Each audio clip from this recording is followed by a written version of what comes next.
पहिले 6 लोक आहेत आणि पांडुरंग जाधव यांच्याकडे 6 असं 12 वार्ड क्रमांक 17ला 12. आता तुम्ही कसं करायचं आम्हाला जरा सूचना द्या.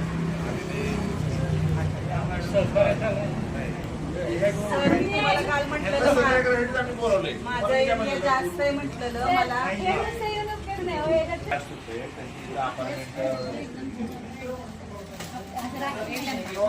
कमी भाग आहे त्यांना जर कधी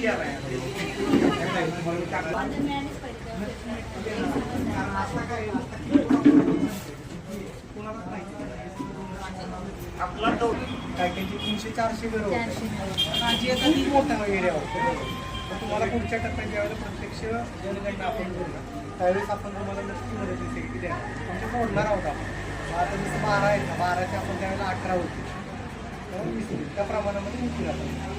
आता काय काही ना त्यांचं तर मोठा एरिया आहे आणि त्या अपार्टमेंटच जास्त आहे. ह्या पट्ट्यात कसं करता येईल? हे सर आता डेव्हलप झालेलं आहे ना. हे सगळं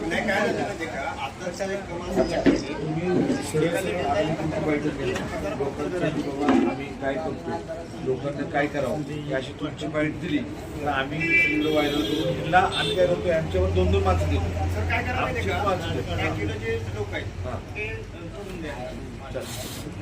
राखीव बरेच ठेवलेले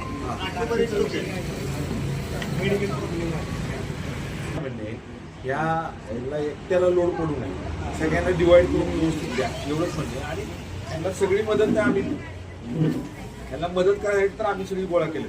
आमच्या अंगणवाडी त्यांच्या टीमला बी आम्ही तुम्हाला मदत करायला होतो. त्यांच्यावर अंगणवाडी सेविका पाहिजे त्यामुळे यांना आणि हे बघा शिक्षक नवीन आहेत त्यांना कुठं जायचं माहिती त्यांना त्यांची शाळा आणि ते माहिती दिल्या माहिती. आम्ही अंगणवाडी सेविका तुम्ही त्यांच्याबरोबर द्या.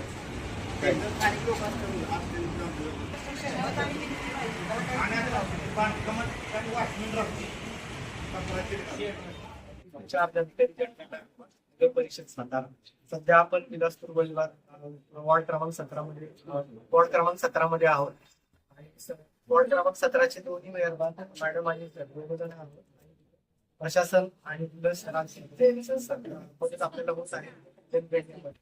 सध्या कालपासून संपूर्ण महाराष्ट्रामध्ये जनगणना ही सुरू झालेली आहे.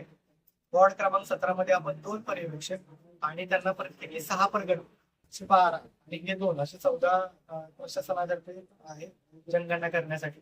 जनगणनेची पूर्णपणे माहिती गोपनीय स्वरूपाची आहे. त्यामध्ये कोणत्याही प्रकारचा आधार कार्ड पॅन कार्ड विचारलं जात नाहीये. बेसिक प्रश्न आहेत. गणना घराची स्थिती कशी आहे, भिंती कशा आहेत, छप्पर कसं आहे असे प्रश्न आहेत. गोपनीय स्वरूपाची माहिती आहे. नागरिकांना प्रशासनातर्फे आवाहन असं आहे येणारे जे प्रगणक आहेत आपल्या दरवाजापर्यंत जे सुपरवायझर आहेत त्यांना कृपया आपली माहिती देऊन मदत करा. जनगणना ही आपल्या महाराष्ट्र राज्याची चालू आहे. त्याच बरोबर सातारा नगरपालिकेनं प्रभाग 17ची आमच्या प्रभागात वॉर्ड क्रमांक 17 मध्ये मी आणि पूनमताईच्या मदतीनं जे जे जे काय सहकार्य लागणारे प्रशासनाला त्या पद्धतीने आम्ही सहकार्य करायचं प्लॅनिंग केले. पण मला प्रशासनाला विनंती आहे जे काय जनगणना आपल्या वार्डात चालू आहे प्रत्येक आता घराची जनगणना चालू आहे. प्रत्येक घर टिपायचं चाललंय. ते घर टिपून घरात मेंबर असला नसला तरी ते घर टिपून घ्या. नवीन बांधकाम चालू असलं तर ते बी टिपून घ्या आणि नंतर आपण सगळ्यांची जनगणना करणार आहे. म्हणजे माणसाची जनगणना प्रत्येक घरात किती मेंबर आहेत, काय आहे, घरात टाईल्स आहेत का, टॉयलेट बाथरूम आहे का, छप्पर आहे का, कॉन्क्रीट आहे, तेच आहे. एकूण जवळजवळ 34 प्रश्न आपल्याला त्यांना सांगायचे आहे. हे प्रश्न आपले गोपनीय राहतील. आपले प्रश्न आपलं उत्तर कुणालाही हे सांगणार नाहीत. पण शिक्षक लोक याच्यासाठी आहेत.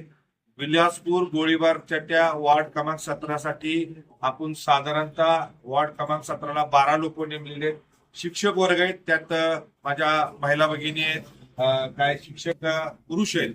ह्यांना सगळ्यांना सहकार्य आपल्याकडनं व्हायला पाहिजे. आपल्याकडनं विलासपूर गोळीबारच्या सर्व नागरिकांना, सर्व माता भगिनी, सर्व ज्येष्ठ, सर्व युवक यांना माझं आव्हान आहे आपण चांगल्या पद्धतीनं आपल्या महाराष्ट्र राज्याची जनगणना करायला पाहिजे. हा आपल्या देशाचा विषय आहे, हा आपल्या राज्याचा विषय आहे. तसंच श्रीमंत छत्रपती शिवेंद्रराजे भोसले आणि श्रीमंत छत्रपती उदयनराजे भोसले आपले दोन्ही महाराजांचा बी ह्यात सगळ्या सहभाग आहे. त्यामुळे वार्ड क्रमांक 17 सर्व नागरिकांना जनगणनेत कुठेही अडचण आली माझ्याशी संपर्क साधा, पूनमताईशी संपर्क साधा, ऑफिसशी संपर्क साधा. पण लोकांना आलेल्या माणसांना माहिती व्यवस्थित द्यायला पाहिजे. आपलं कर्तव्य आणि आपलं कर्तव्य आपणच पाळायचं पाहिजे. आपल्या देशासाठी आणि आपल्या राज्यासाठी जे काय जनगणना चालू आहे यात तुम्ही सगळ्यांना विलासपूर गोळीबारच्या लोकांना सहकार्य करायला पाहिजे ही माझी नम्र विनंती. साहेब तुम्ही आला, आम्हाला माहिती दिली, तुमचं बी मनापासून आभार. मी सगळेजण मॅडम तुम्हाला ताई कुठेही अडचण आली आम्ही तुमच्याबरोबर सगळ्यांना बरोबर आहे. पण विलासपूर गोळीबारला चांगल्या पद्धतीने जनगणना होईल मी सगळ्यांच्या वतीनं ग्वाही देतो. माझी टीम, माझे मित्र, माझे सगळे शिवेंद्र बाबांच्यावर प्रेम करणारे सर्वच आम्ही शिवेंद्र बाबा मित्र समूहाच्या वतीनं तुम्हाला ग्वाही देतो. चांगल्या पद्धतीने आम्ही तुम्हाला जनगणना करून देऊ एवढंच बोलतो. आणि बाई किती तारखेपासून चालू होणार आहे आणि किती वाजता सुरू होणार आहे? आजपासून 2 दिवस झाले चालू झालेले आहे. सकाळी 7:30-8 वाजल्यापासून काय की शिक्षक वर्ग आहे, उन्हाचा तडाखा आहे, सगळ्यांच्या घरी जायचंय, लोकांच्या वर पोचायचंय. आता ही जनगणना आपली महिनाभर चालू राहील. त्यावर लोकांना सहकार्य करावं, लवकर लवकर त्यांना माहिती देऊन त्यांना पुढचं घर मिळावं. जिथं अडचण आहे तिथं आम्ही सगळी जण आहे एवढंच मला सांग.